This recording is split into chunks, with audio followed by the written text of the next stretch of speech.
Bismillahirrahmanirrahim. Wa qul ja'al haqq wa zahaqal batil. La yatakallamu illa lahu rahman wa qala. Assalamualaikum warahmatullahi wabarakatuh. Alhamdulillah. Alhamdulillahilladzi anzala as-sakinata fi qulubil mu'minin liyazdadu imanan ma'a imanihim. Walillahi junudus samawati wal ard wa kana Allahu aliman hakima. Asyhadu an la ilaha illallah wahdahu la syarika wa asyhadu anna sayyidana Muhammadan abduhu wa rasuluhu la nabiyya ba'dah. Allahumma salli wa sallim wa barik ala sayyidina wa habibina wa syafi'ina wa maulana Muhammad wa ala alihi wa ashabihi wa man tabi'ahum bi ihsanin ila yaumil qiyam. Amma ba'd. Para bapak, para masyayikh yang dimuliakan Allah Subhanahu wa taala. Jadi tema kita hari ini adalah keaswajahan. Keaswajaan adalah aswaja. Apa itu aswaja? Ini harus tak terangkan. Kalau nggak saya terangkan, ada yang berbagai macam tafsir. Kemarin saya duduk-duduk sama Pak Anto di Timika. Aswaja itu apa aswaja? Asli wanita Jawa. Kaya sekali. Tapi itulah Indonesia Raya gitu. Ya. Maka harus saya jelaskan apa itu aswaja. Aswaja adalah ahlus sunnah wal jamaah. Kemudian kenapa kok bisa muncul istilah ahlus sunnah wal jamaah?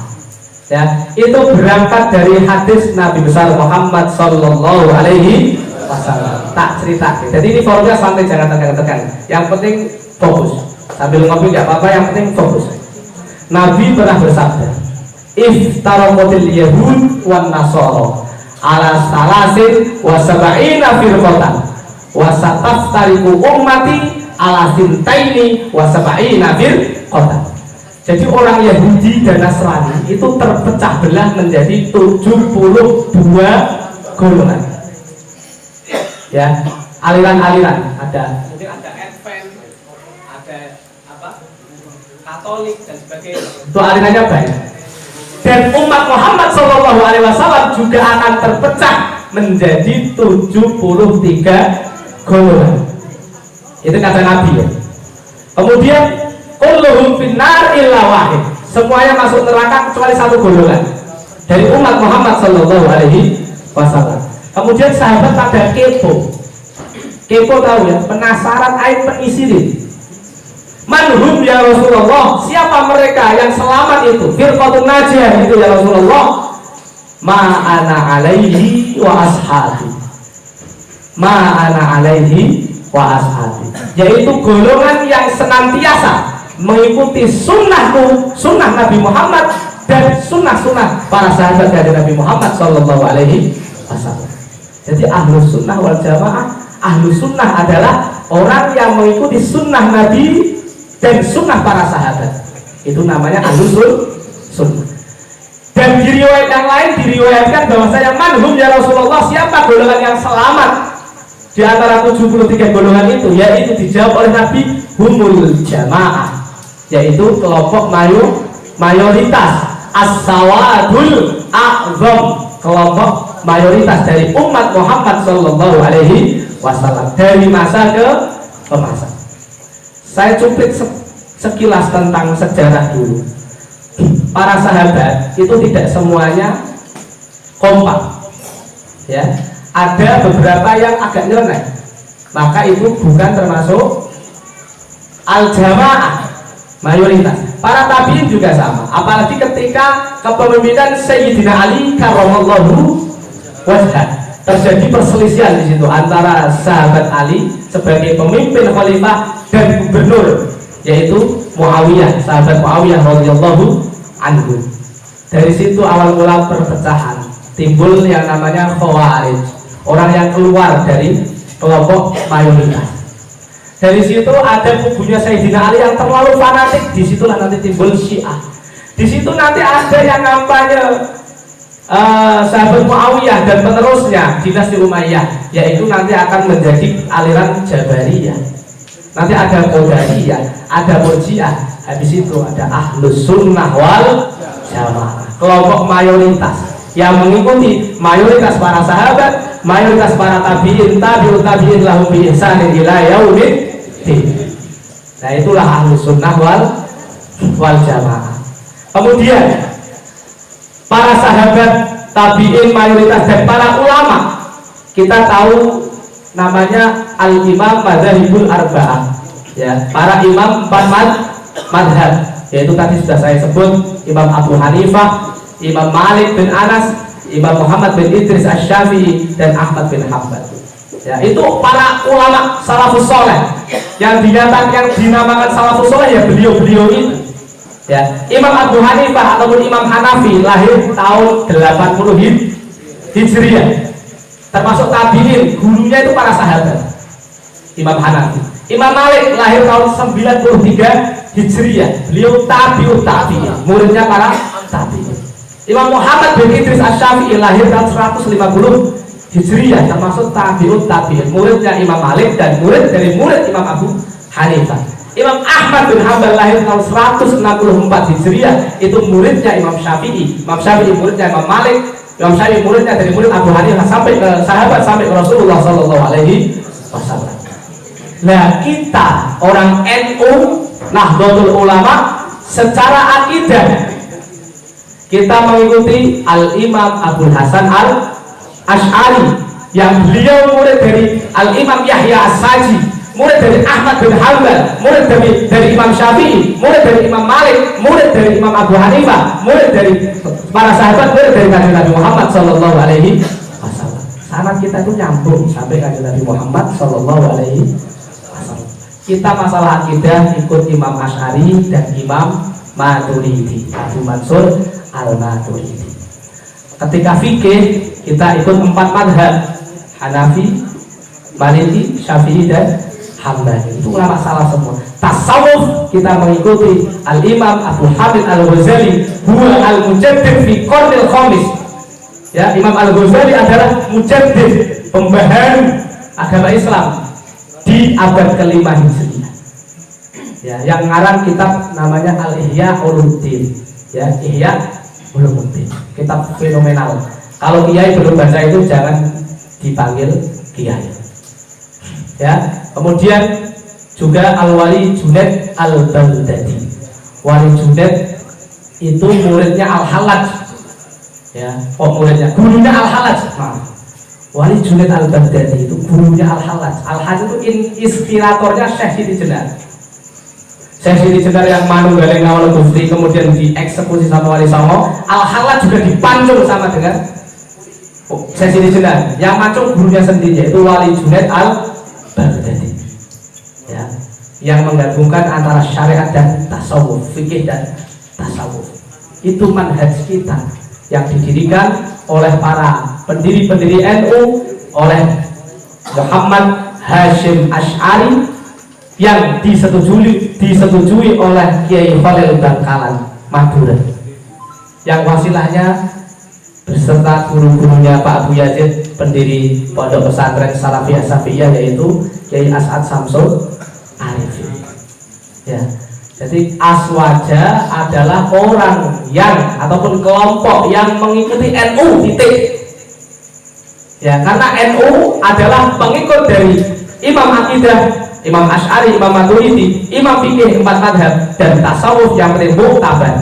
Itulah kelompok mayoritas, itulah kelompok Ahlus Sunnah wal Jamaah. Jadi jangan ragu menjadi orang NU.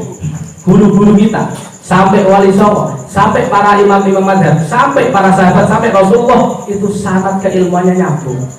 Nggak boleh belajar sama Syekh Google, itu nggak boleh. belajar harus sama guru, belajar harus sama ulama yang sanadnya nyambung sampai kanjeng Nabi Muhammad Sallallahu Alaihi Wasallam. Karena Syekh Gogel itu nggak punya guru, punya murid namanya Gus YouTube dan Gus WhatsApp. Itu murid-muridnya Syekh Gogel. Jadi kalau bapak yang hadir di sini belajarnya lewat Gus YouTube, maka dari Syekhona Gogel, kemudian sudah selesai itu, internet mati, goblok mendadak. Ya, internetnya meninggal, goblok mendadak. Oh, saya itu pernah ketemu dulu biasa orang-orang yang suka mengkafirkan orang, ya, termasuk yaitu kelompok Wahabi. Karena hadirnya NU atau didirikannya NU, salah satu faktornya, latar belakangnya adalah karena ketika Turkius Utsmani runtuh di mana Turki tahun 1924, kemudian King Saud di Saudi Arabia ini pengen mendirikan kerajaan Islam. Nah, dari situ NU mengirim delegasinya yang dinamakan Komite Hijaz. Disitulah awal mula berdirinya Nahdlatul Ulama, karena di Saudi sana ada gerakan Wahabisme, gerakan takfiri, senang mengkafirkan orang di luar Islam, senang mengkafirkan orang Islam menjadi keluar dari Islam. Nah, ini bedanya Wali Songo dengan Wali Jenggot. Kalau Wali Songo, ya, itu memasukkan orang non Muslim menjadi Muslim. Ini Wali Songo dulu dakwah, yang tadinya belum, masih nyembah berhala, ya, belum masuk agama Islam, diislamkan. Ini Wali Songo. Kalau Wali Jenggot, ini yang sudah Islam, sudah sholawat, dikafir-kafirkan. Gara-gara tahlilan, gara-gara sholawatan, gara-gara rotiban, ya, gara-gara mitoni 7 bulan, ya, ataupun nanti kematian ada sehari, 2 hari, 3 hari, gara-gara begitu dikafirkan oleh mereka. Nah, ini awal mula kenapa NU berdiri, untuk mengkanter ajaran-ajaran ekstrim itu yang pusatnya dulu di Saudi Arabia. Nah, dari situ berdirilah Jamiah Nahdlatul Ulama atas dorongan pemuda ketua GP Ansor, ya, yaitu Kiai Wahab Hasbullah. Itu dulu penasehatnya GP Ansor dulu. Ansor ketika itu namanya bukan Ansor, tapi Subbanul Waton, ya, pemuda tanah air dulu ketika zaman penjajah. Sejarahnya begitu. Jas merah, jangan melupakan sejarah. Jas hijau, jangan sampai hilangkan jasa ulama. Jas mudi, ada bahasa santri, ya. Gitu. Ya, itu sejarahnya begitu. Jadi kita NU itu ada karena para pemuda ini yang dipimpin oleh Kiai Wahab Hasbullah, kemudian diajukan kepada Hadratus Syekh Hasyim Asy'ari, Hadratus Syekh istikharah, meminta petunjuk kepada Allah Subhanahu wa taala. Kemudian Syekh Khalil Bangkalan tanpa dihubungi di WhatsApp oleh Hadratus Syekh Hasyim Asy'ari sudah tahu dari Madura sana, oh ini murid saya lagi galau ini, lagi istikharah. Maka dari itu Kiai Khalil memanggil Kiai As'ad Samsul Arifin, pendiri pesantren Salafiyah Syafiyah Situbondo, menitipkan tongkat yang tadi sudah saya bacakan ayatnya. Ketika Syekh Khalil memberikan tongkat kepada Kiai As'ad, dibacakan wa ma tilka biyaminika ya Musa. Itu ayat Quran surat Toha. Wa ma tilka biyaminika ya Musa. Apa yang ada dalam tangan kananmu hai Musa? Qala ya asoy. Dijawab Musa, qala ya asoy. Ini adalah tongkat. Atawakka'u 'alaiha wa ahussu biha ala ghanami wa yafiha ma'arifu. Dengan tongkat ini saya gunakan untuk bersandar, ya, untuk bersandar. Dari NU ibarat tongkat, para ulama adalah tongkat. Nahdlatul Ulama sebagai organisasi adalah tongkat yang pertama berfungsi sebagai tempat kita bersandar. Ketika ada apa-apa, kita langsung ke Jamiah Nahdlatul Ulama. Wa ahussu biha ala ghanami wa fiha ma'arifu ukhra. Selain menjadi sandaran pegangan tongkat juga sebagai untuk neteli bahasa Inggrisnya ya, merontokkan daun-daun yang ada di pohon untuk ngasih makan kambing. Karena umat ini kambing ibarat ya, ulama adalah penggembala cahangon ya. Jadi Pak Yasin ini cahangon asli ya, penggembala. Untuk apa? Jadi ulama sebagai solusi bagi umat Muhammad SAW.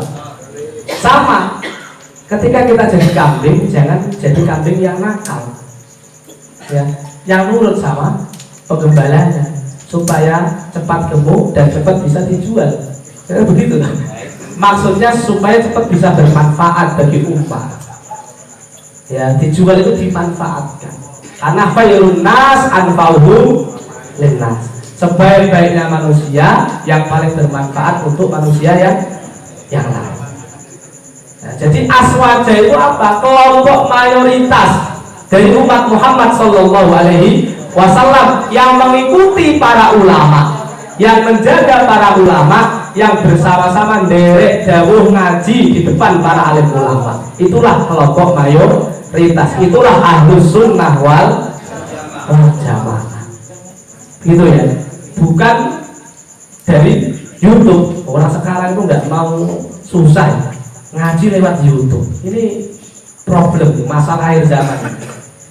Ngaji lewat YouTube itu nanti banyak efek sampingnya, Pak. Efek sampingnya apa coba? Para ustadz yang di YouTube itu beliau menyampaikan agama sesuai dengan konteksnya, sesuai dengan situasi dan kondisi. Kita sebagai para dai, ya, para ulama, itu ketika bicara di sini kadang bilang A, di sana bilang B. Kenapa kok beda? Karena konteksnya berbeda. Maka dari itu Imam Syafi'i punya dua qaul, punya dua pendapat.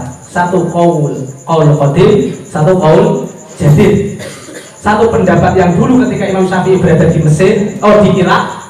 Yang kedua, perkataan Imam Syafi'i yang baru ketika berada di Mesir. Beda situasi kondisi, beda penyampaian, Pak. Beda hukum. Dan sekarang gara-gara Gus YouTube yang ngomong di Jakarta, yang mendengarkan orang Timika, beda konteks, akhirnya dianggap sama. Boleh jadi ketika ustadz-ustadz yang YouTube itu datang ke sini, omongannya sudah lain. Ya karena bedanya situasi dan kondisi. Makanya sekarang lagi tren sesama ustadz saling dibenturkan. Ustadz ini, ya toh, nanti dibenturkan sama ustadz ini. Akhirnya kiai ini dengan habib ini dibentur-benturkan. Lalu yang bingung umat. Ya, terus saya pengen ikut siapa? Padahal kesalahan umat sendiri. Kenapa belajarnya lewat YouTube itu saja? Tinggalkan YouTube, ngabis-ngabisin kuota saja. Itu kuota gitu, rokok kan enak itu. Masuk. Iya tuh. Ya. Belajar ya sama kiai, belajar dengan kitab. Buka kitab itu namanya ngaji. Belajar kok orasi. Orasi itu ya yang penting bisa retorika bagus saja dengan satu dalil. Allah Ta'ala. Model agak difasih-fasihkan begitu. Rasulullah Sallallahu Alaihi Wasallam. Gitu. Terus kemudian kasih sorban yang panjang. Wah. Habib, Syekh begitu. Padahal qiraat itu lulus. Suruh baca kitab kuning nangis. Kenapa Pak Yai kok nangis? Menghayati ya? Enggak menghayati, ini bacanya apa misalnya? Itu ya. Belajar itu langsung talaqi musyafahah, berhadapan-hadapan langsung dengan para ulama. Saya yakin di setiap pelosok bumi Timika, baik Timikanya kota SP1 sampai SP13 pasti dikirimkan oleh Allah ulama-ulama di situ. Cari ngaji dengan kitab, jangan orasi saja. Ngaji itu dengan kitab dari awal sampai akhir, kemudian pembacaan sanad ila Rasulillah Sallallahu Alaihi Wasallam. Itu namanya ngaji. Ya, kayak jargonnya pondok sini, ngaji, ngopi, ngabdi, hebat. Itu ngaji itu butuh kopi, Pak. Dangdutan saja sajennya banyak kok, masa ngaji gak ada sajennya? Masa kalah nasi sama dangdutan ini? Ini murah, kita hancur ini martabat kita ini, jatuh. sama dangdutan kalah. Dangdutan loh, ada ciu, ada jedel, ada apa lo ada? Itu dangdutan. Masa ngaji gak ada kopinya? Kopi itu wine-nya para wali. Ya, tahu wine? Mengerti nama pelosan? Ya sangat lem jadi. Ya, kopi itu wine-nya para wali. Para wali itu suka melek. Kalau bapak-bapak orang awam tidur, wali-wali itu melek mendoakan yang tidur-tidur ini. Ya Allah, jaga umat ini. Jaga umat ini. Tahan, adabmu ditahan. Jangan ditimpakan kepada umat Muhammad Sallallahu Alaihi Wasallam. Ya, jadi sering-seringlah melek, ngopi. Ya, ngopi. Ngaji harus ada kopinya supaya melek, fokus, tidak kalah dengan dangdutan. Dangdutan melek gini-gini saja biduannya, bapak-bapak sambil melotot, fokus, sampai meripatnya biru muncul. Ya, kopi harus lebih konsentrasi karena ini masalah akhirat. Begitu ya, karena ini sudah dikode sama panitia, jadi kita akhiri saja. Mudah-mudahan bermanfaat. Mudah-mudahan pertemuan pada malam hari ini diridhoi oleh Allah Subhanahu Wa Taala. Mudah-mudahan kita semua nanti bapak-bapak pulang ke rumah selamat sampai tujuan. Ya, nanti kita dikumpulkan lagi di tempat berikutnya. Ya, habis ini nggak tahu acaranya di mana. Saya harap semuanya tetap solid, tetap kompak. Saya inginnya ini acara GP Ansor, Rijal dan Banser adalah ada forum ngajinya, ngaji kitab. Kitabnya siapa? Kitab karangan Hadratus Syekh Hasyim Asy'ari. Mosok kader NU nggak pernah baca kitabnya pendiri NU? Lucu sekali. Kita buka apa Risalah Ahlussunnah wal Jamaah lah, Jami'atul Maqasid atau apapun itu. Ya, insya Allah nanti Pak Yai ini siap untuk membimbing kita semua. Semoga kita semua senantiasa diberikan keselamatan oleh Allah Subhanahu Wa Taala di dini wa dunya wal akhirah. Amin ya rabbal alamin. Kurang lebihnya bermaaf, mungkin hanya itu yang dapat saya sampaikan pada malam hari ini. Wallahul muwaffiq ila aqwamit thoriq. Wassalamualaikum warahmatullahi wabarakatuh. Waalaikumsalam.